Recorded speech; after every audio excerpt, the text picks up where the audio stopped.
하나님 말씀 보겠습니다. 하나님 말씀은 요한복음 20장 19절에서 23절입니다.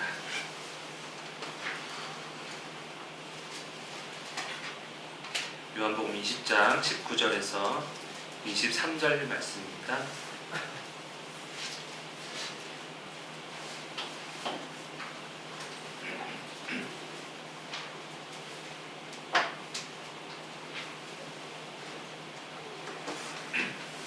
찾으셨으면 한 목소리로 함께 읽겠습니다. 시작.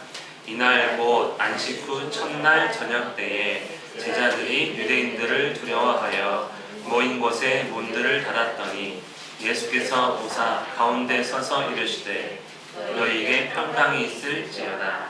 이 말씀을 하시고 손과 옆구리를 보이시니 제자들이 주를 보고 기뻐하더라. 예수께서 또 이르시되 너희에게 평강이 있을지어다.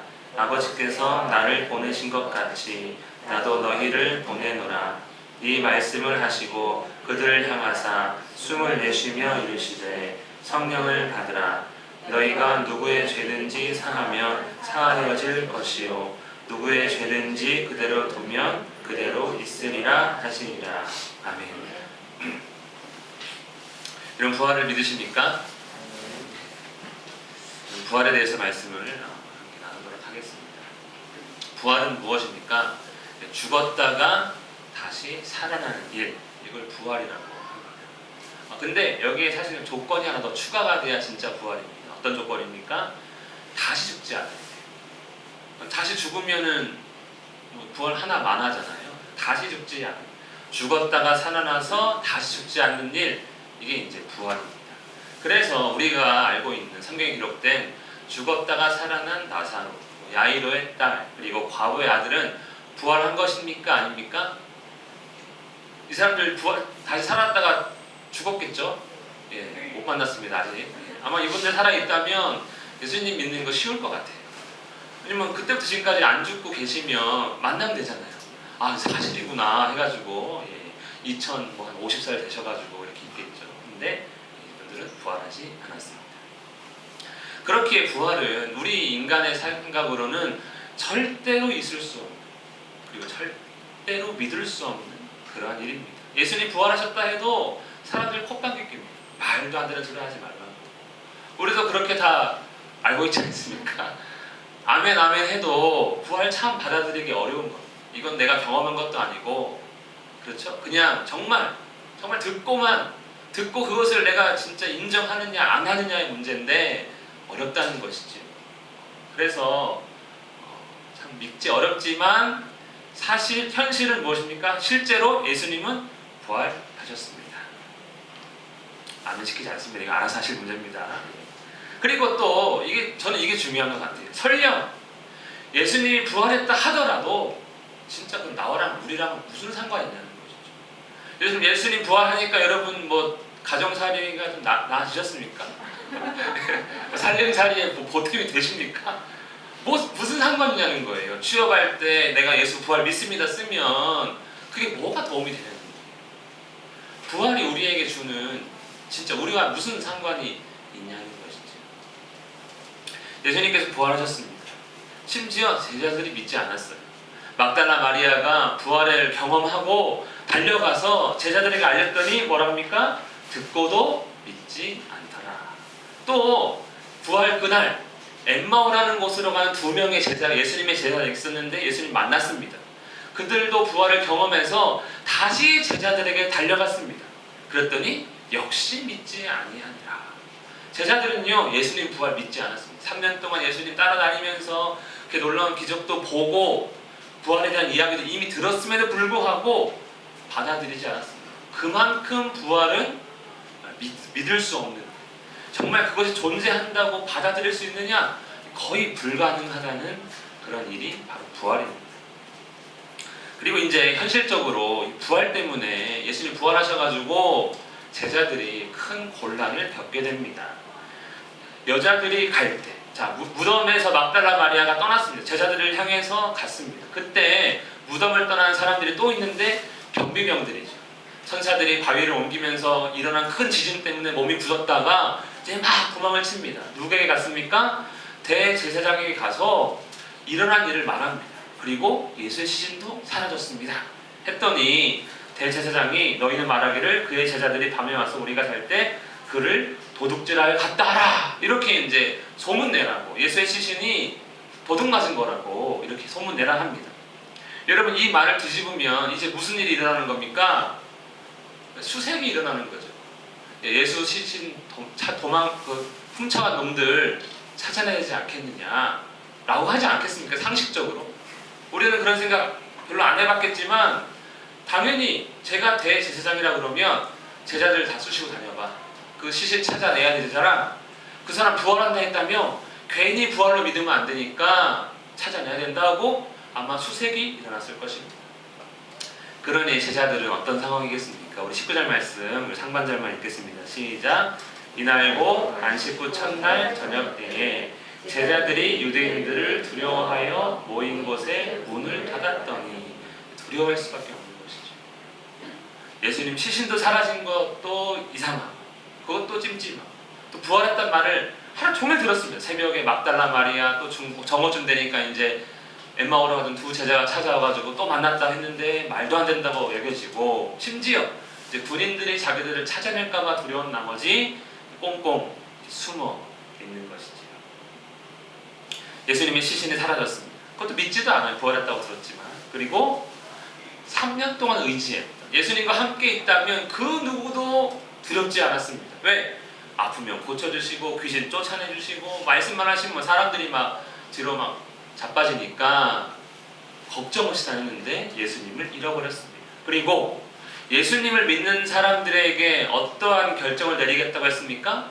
출교하도록 이렇게 했거든요. 그러면 당연히 예수님을 따랐던 이 11명의 제자들은 출교가 되었을 것입니다. 유대교에서 이미. 그러니까 예수님이 사라졌죠? 다시 그 사회에 발붙이고 살아야 되는데 돌아갈 곳이 없어진 거죠. 그러니 제자들은요, 여러 가지 면에서, 현실적으로나 신적으로나 모든 면에서 지금 두려움, 그리고 예수님처럼 자기들도 죽을까봐 두려운 그런 상태입니다. 이걸 다르게 표현한다면 예수님에 대해서 모르기 때문에, 부활에 대한 지식이 없는 무지로 인한 두려움, 그리고 지도자가 없는, 인도자가 없는 부재로 인한 두려움, 그리고 세상에 자기를 잡아서 죽일 것 같으니까 세상에 대한 두려움, 그리고 또 무엇보다 3년 동안 투자한 그 시간에 대해서 실패했잖아요.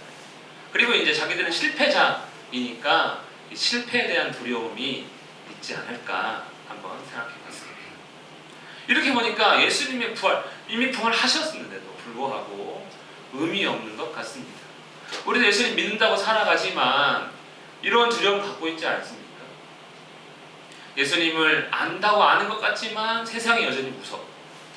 그리고 세상에서 일하고 있으면서도 예수님 믿는 것으로 인해 뭔가 불이익 당할까봐 두렵고, 또 우리 예수님 믿는다고 해도 죽는 거 싫고 두려워, 실패하는 거 두려워, 뭐 이렇게 살고 있으니 예수님 부활이 정말 의미 있는가? 우리는 늘 기적을 바라잖아요. 아픈 자가 다시 고침받고, 귀신에서 또 귀신 쫓아가고, 뭐 이런 걸 원했는데 이 부활은 별로인 것 같다는 것이죠. 우리 19절 말씀 하반절 읽겠습니다. 시작.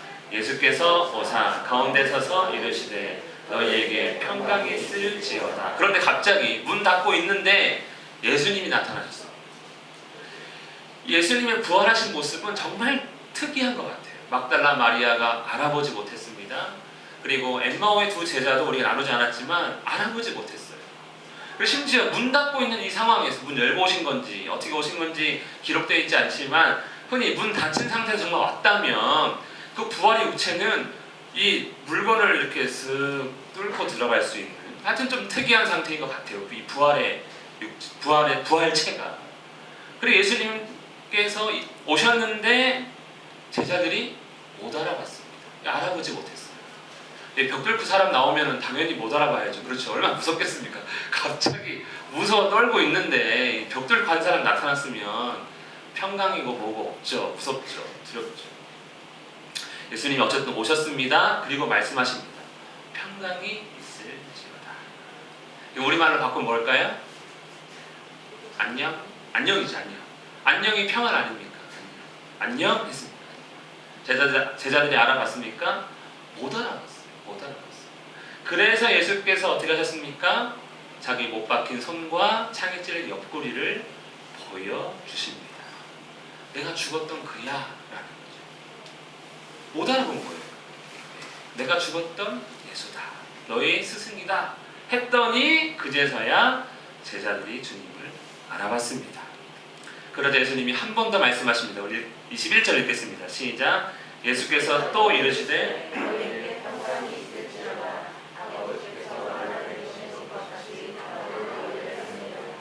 아멘. 예수님 두 번째 인사한 거죠. 안녕. 안녕하냐 이거죠. 안녕 안 하냐. 근데 여러분 인사 두 번 한 거는 뭔가 의미가 있다는 것이죠.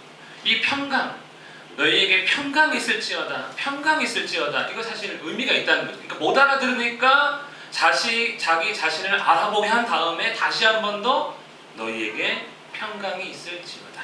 이 평강이 뭔가 의미가 있다는 것이죠. 그래서 너희가 평강을 누려야 된다라는 것입니다. 예수님의 말씀들을 보면 요한복음에 기록된 예수님 말씀 보면 이 평강, 평안을 굉장히 강조하세요. 평안을 너희에게 끼치노니 곧 나의 평안을 너희에게 주노라. 내가 너희에게 주는 것은 세상에 주는 것과 같지 아니하니라. 그렇기 때문에 나의 평강을 받아서 마음에 근심하지도 말고 두려워하지도 말아라. 이렇게 그 전에 이미 평강에 대해서 말씀하신 적이 있거든요. 예수님이 주시는 평안은 세상의 평안과 다르다고 말씀합니다. 그리고 나의 평안이래요. 나의 평안. 예수님이 주시는 평안은 예수님이 누리고 있는 평강을 주신다고 합니다. 우리가 세상에서 누리는 평안이 있습니다. 가령 월급 받는 날 누리는 평안이 있죠. 아 이제 카드값 나가겠구나 하면서 걱정하지 않습니다. 이자도 내야 되니까요. 그런 식의 평안이라는 것이죠. 든든한 직장, 그렇죠? 정년이 보장된 직장, 아니면 내가 사고 나도 보장받을 수 있는 보험, 뭐 이런 것들이 우리에게 누리는 세상의 평안 아닙니까? 그래서 우리는 예수님 믿지만 여전히 이 세상에 대한 두려움으로 예금, 보험, 적금, 주식, 부동산 다양한 피난처들을 마련해 놓고 있는데 예수님 그런 거 내가 주는 거 아니다. 나 믿는다고 그런 거 얻는 거 아니다. 내가 주는 평안이 따로 있다. 이렇게 말씀을 하십니다. 그러면서 너희에게 이른 것은 그렇죠. 예수님 평안은 예수님께서 평안을 다 말씀하셨다는 것이죠. 이것을 너희에게 이른 것은 너희로 내 안에서 평안 누리게 하려 한다. 평안이 무엇인지 이제 말씀을 하셨습니다. 그것이 무엇입니까? 우리 요한복음 14장에 있는 말씀인데 한번 읽어보겠습니다. 시작. 내가 너희를 위하여 거처를 예비하러 가노니 가서 너희를 위하여 거처를 예비하면 내가 다시 와서 너희를 내게로 영접하여 나 있는 곳에 너희도 있게 하리라. 아멘. 예수님이 주시는 평강 첫 번째 무엇입니까? 거처를 예비했다. 내가 거처를 예비하러 갈 거야. 이 부활 사건 아닙니까? 거처. 예수님께서 예비하시는 거처는 어디에 있습니까? 하나님 나라죠. 우리 거처, 우리 돌아갈 곳이 있다는 것. 우리가 무엇을 누립니까? 아직 안 돌아가서 누리는 것이죠. 안식. 힘든 여행길. 뭔가 끝나고 이제 집에 돌아가는 그 생각이 우리를 안식하게 하죠. 평안을 누리게 합니다. 예수님이 그것을 미리 얘기하셨죠. 내가 너희의 거처를 예비하러 갈 건데 이제 부활하셨으니까 예비했다. 거처를 예비하셨습니다. 무엇에 대한 두려움으로 해방될 수 있습니까? 부재, 갈 것 없는 그 두려움, 그리고 세상에서 버림받아서 이제 돌아갈 수 없는데 돌아갈 곳이 생긴 그런 두려움으로부터 우리는 벗어날 수가 있습니다. 또 두 번째, 어떤 평강입니까? 내가 아버지 안에, 너희가 내 안에, 내가 너희 안에 있는 것을 너희가 알리라. 좀 특이한 평강인데 어떤 평강입니까? 이제 예전에는 죄로 인해 하나님과 화목하지 못했는데, 하나님과 사이가 안 좋고 원수 사이였는데 이제 어떻게 되었습니까? 예수님께서 십자가에 못 박아 죽으시고 모든 죄를 사하심으로써 하나님과 화목하게 되었고, 뿐만 아니라 이 부활로 인해서 내가 그리스도와 함께 죽고 함께 살고, 이게 부활의 고백 아닙니까? 예수님과 연합이 되었다는 것이죠. 이것이 예수님 말씀하시는 두 번째 평강입니다. 부재, 인도자의 부재, 예수님의 부재에 대한 두려움이 사라지는 것이죠. 세 번째입니다. 함께 했습니다. 시작. 보혜사 곧 아버지께서 내 이름으로 보내실 성령 그가 너희에게 모든 것을 가르치고 내가 너희에게 말한 모든 것을 생각나게 하리라. 보혜사 성령의 강림이 좀 있으면 있을 것입니다. 무지, 그렇죠? 예수님에 대한 지식, 하나님에 대한 지식을 알지 못하는데 성령께서 오시면 해결해 주십니다. 내가 너희에게 가르친 것, 하나님에 대한 것, 나에 대한 것 가르쳐 주시고, 또 성령께서 오시면 너희와 함께 하셔서 너희를 인도하실 것이다. 구약의 표현에 의하면 구름기둥과 불기둥이 되어 주시는 것이죠. 그러니 세 번째 평강은 바로 성령입니다. 그리고 마지막 평강이 있는데 담대하라. 내가 세상을 이기었노라. 사망 권세에 대한 승리, 곧 영원한 생명을 너희에게 주었다. 그러니 너희가 아무리 실패해도 실패하고 정말 실패하고 죽음을 당한다 할지라도 너희에게는 영원한 생명이 있다. 너희는 이긴 거다. 패배할 수 없다. 라고 하는 사실을 말씀하셨죠. 이것이 이제 16장의 마지막 말씀입니다. 그리고 예수님 기도하십니다. 제자들을 위해서. 자, 이 네 가지를 예수님께서 한마디로 표현하면 이것이 바로 부활의 열매가 되는 것이지요. 거처와 또 승리와 또 성령과 또 하나 뭐였죠? 아무튼 두 번째. 자, 부활의 열매는 바로 이것입니다. 평강. 지금까지는 두려웠지만 이제는 하나님과 예수님을 알아서 두렵지 않은 것이죠. 여러분, 시험 치러 갈 때 왜 두렵습니까? 모르는 거 나올까 봐 두려운 거잖아요. 아는 것만 나온다고 확신하면 두렵지가 않죠. 이 무지는 우리를 두렵게 하고, 또 부재, 집에 아무도 없으면 저 어릴 때 엄청 울었습니다. 엄마 올 때까지 울었습니다. 3시간이면 3시간, 오실 때까지 울었습니다. 이 부재는 사람을 두렵게 하죠. 어두운 방 안에 불 끄고 혼자 있으면 불 켜고 싶은 거예요. 두려우니까. 하지만 예수님이 함께 하십니다. 세상 여전히 지금도 두렵습니다. 하지만 승리하신 예수님이 우리와 함께 하시고 거처를 예비하셨고 영생을 보장하십니다. 또 실패, 우리 인생 실패할 수 있습니다. 뭐 회사 다니다가 잘릴 수 있고요, 다칠 수 있고, 뭐 사업하다가 다 망할 수 있습니다. 그러나 하나님 나라가 보장되어 있잖아요. 쬐끈한 건 잃어버릴 수 있지만 가장 귀한 건 잃어버리지 않습니다. 그러니 두려워할 필요가 없는 것이죠. 이것이 무엇이다 한마디로 이게 부활이라는 것이죠. 부활.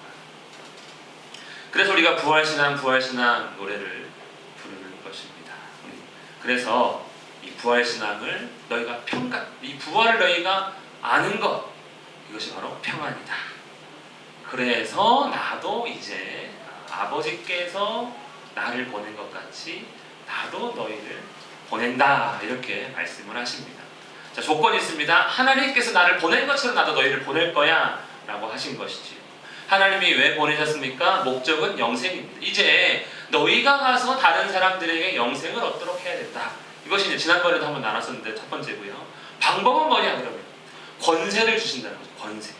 그냥 보내는 게 아니라 맨몸으로 보내는 것이 아니라 아들에게 주신 권세 나도 너희에게 주겠다. 그래서 마태복음을 보면 하늘과 아버지와 아들과 성령의 권세를 제자들에게 줍니다. 이제 권세를 주시죠. 여기에 오늘 말씀해 보니까 한 가지 더 플러스가 되는 거죠.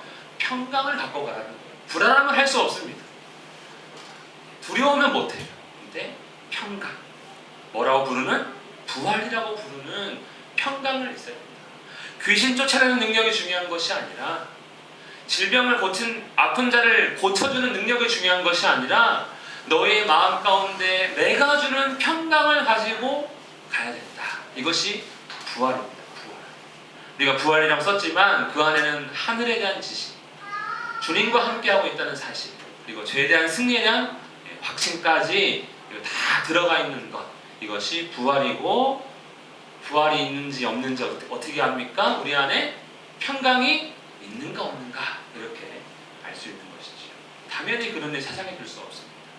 오직 예수님께서만 주실 수가 있습니다. 우리 22절 말씀을 읽겠습니다. 시작.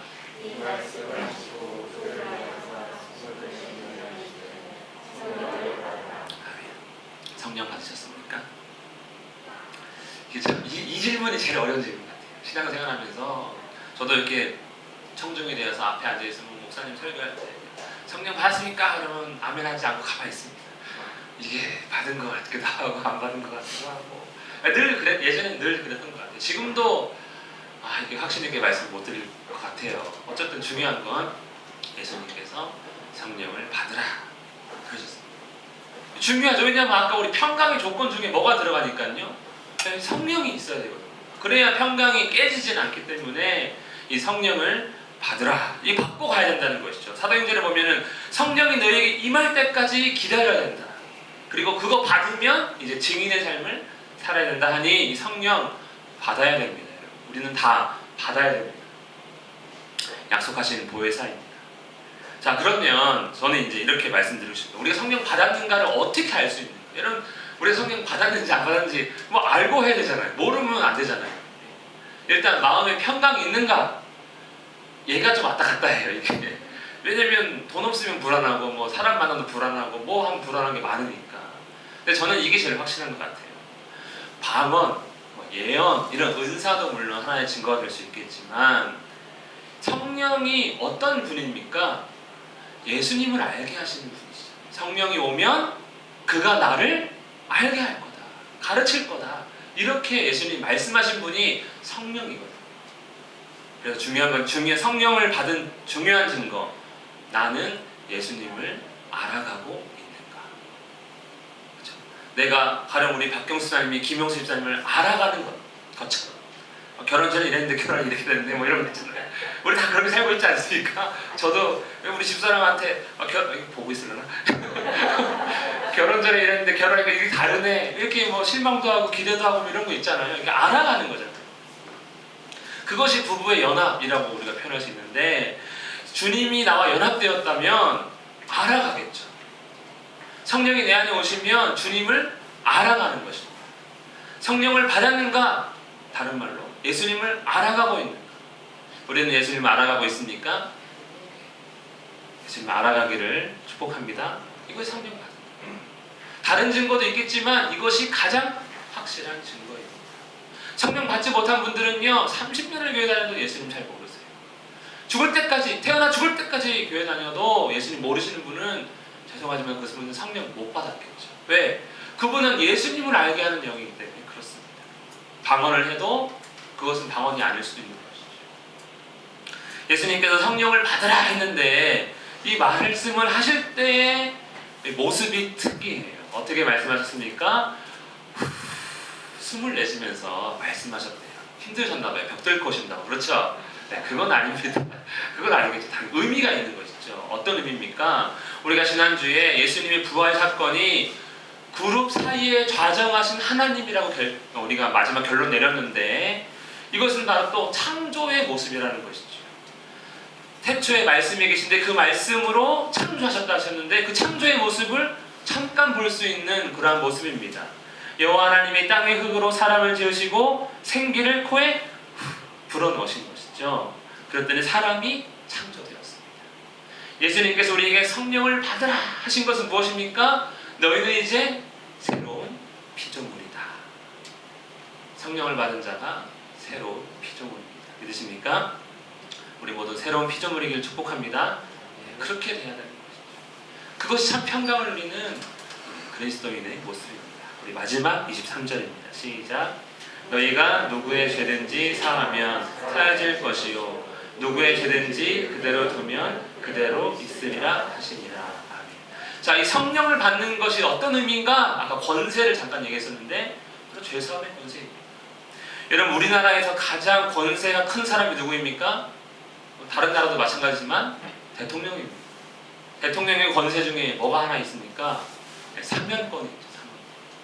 왕은 죄에 대한 결정, 사면시켜줄 수도 있고 그냥 놔둘 수도 있습니다. 근데 그걸 누가 한다는 거예요 지금? 성령 받은 너희가 한다는 거예요. 우리가 한다는 것이죠. 그러므로 이 죄사함의 권세가 있다는 것, 바로 하나님 자녀의 권세를 말씀합니다. 우리 요한복음 1장에 싹 정리가 되고 있는 것이죠. 영접하는 자, 그렇죠? 그 부활을 믿는 자는 하나님의 자녀가 됩니다. 근데 그 자녀에 되는 권세는 성령을 통해 받게 되는 것입니다. 죄사함의 권세가 이렇게 주어지는 것이죠. 그리고 새로운 피조물 된 사람은 바로 왕 같은 존재.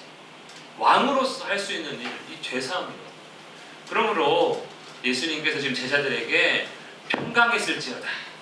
부활을 받아들이는 것이고요. 성령을 받아라. 이제 너희는 왕이다. 그래서 나가라 하는 것입니다.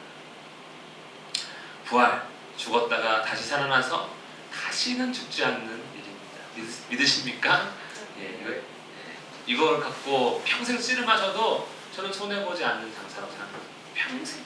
정말 주님 부활하셨는가? 이거 고민하다가 우리의 삶이 맞춰도 저는 전혀 시간 낭비라고 생각하지 않습니다. 왜? 가장 중요한 문제고 이것을 받아들이고 믿기만 한다면 모든 게 다 해결되는 그런 일이기 때문입니다. 절대로 믿을 수 없고 있을 수 없는 그 일이 일어났습니다. 예수님 말씀하십니다. 함께 읽겠습니다. 시작. 내가 아버지 안에 거하고 아버지께서 내 안에 계심을 믿으라. 그렇지 못하겠거든 행하는 그 일로 말미암아 나를 믿으라. 이제 내가 부활했잖니. 나 믿어라. 내 말은 이제 다 사실 아니냐. 나 믿어라. 나 부활했잖니. 라고 보여주셨습니다. 주님께서 우리에게도 부활의 그 놀라운 역사를 보여주셨으면 좋겠습니다. 그래서 보고 믿으면 좋죠. 물론 우리 다음에 나누겠지만 보지 않고 믿는 자가 더 복되다 했는데 저는 보고라도 믿어야 되겠어요. 더 안 복돼도 되고 조금만 복돼도 되니까. 부활. 그럼 이 예수 그리스도의 부활이 이제 나와 상관이 있습니까? 없습니까? 있죠. 나에게 주시기 위해서 평강 주시기 위해서 권세 주시기 위해서 예수님의 부활은 나와 상관도 있습니다. 예수님의 부활이 우리의 평강이고 우리의 권세입니다. 우리 시간 말씀을 기억하면서 함께 기도하겠습니다. 주여, 우리에게도 평강을 허락하여 주시옵소서. 주님을 알게 해주시고 그 거처를 깨닫게 하시고 성령을 주시옵소서. 그리고 우리 부족한 종들을 불쌍히 여기사 성령을 허락하셔서 주님을 알아가는 놀라운 복된 우리가 될 수 있게 해달라고 함께 기도하겠습니다.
살아계신 하나님 아버지, 정말 부활의 그 놀라운 소식을 우리가 온전히 알고 믿기를 원합니다.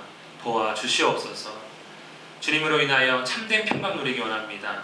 성령을 베풀어 주시옵소서. 예수님의 이름으로 기도합니다. 아멘.